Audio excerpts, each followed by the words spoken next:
Vous savez, quand vous êtes dans un environnement, s'il pleut, vous serez mouillé. S'il fait chaud, vous aurez chaud. La loi de l'environnement n'a rien à voir avec ta chrétienté. Tu es affecté par ce qui se trouve dans ton environnement. Que tu sois chrétien ou pas, là n'est pas le problème. Daniel a été affecté par les esprits qui gouvernaient son environnement. Il était dans le royaume des Perses et des Mèdes. Et lorsqu'il a prié, l'ange de la réponse devait d'abord traiter avec l'esprit des Perses et des Mèdes dans le deuxième ciel qui dirigeait tout le royaume des Perses et des Mèdes. En d'autres termes, tant que l'ange n'arrivait pas avec cet esprit, Daniel ne pouvait pas obtenir de réponse. J'aimerais te faire comprendre qu'il y a une loi liée à l'environnement dans lequel tu vis. Tu dois comprendre que cet environnement est gouverné par des esprits qui peuvent être autres que le Saint-Esprit qui t'habite toi. Vous savez qu'il y a une différence déjà entre Dieu en nous et Dieu avec nous. Le psalmiste a dit, avec Dieu nous ferons des exploits.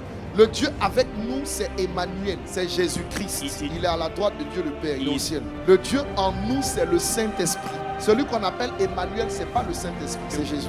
Jésus est différent de son esprit. Son esprit vit en nous. Et son esprit imprime, n'est-ce pas, sa personne, ses enseignements en nous. Mais lui, il est assis à la droite de Dieu le Père. C'est pas dans la logique du combat spirituel. Lorsque tu es dans un environnement où tu es oppressé, tu ne sors pas de cette oppression juste parce que tu as Dieu en toi. Tu sors de cette oppression lorsque des renforts viennent de l'extérieur pour bombarder ceux qui t'oppressent afin de libérer ton environnement. Et ce soir, j'aimerais te dire que l'environnement autour de toi sera bombardé et libéré par la puissance de Dieu. Bien-aimé, j'ai découvert que dans notre monde, il n'y a pas de royauté, il n'y a pas de règne sans les autels. Et quand on parle d'un embargo spirituel sur la base d'une restriction, c'est une restriction qui prend appui sur un autel. La loi ne peut être prise que sur un autel pour fonctionner et libérer la vie des hommes.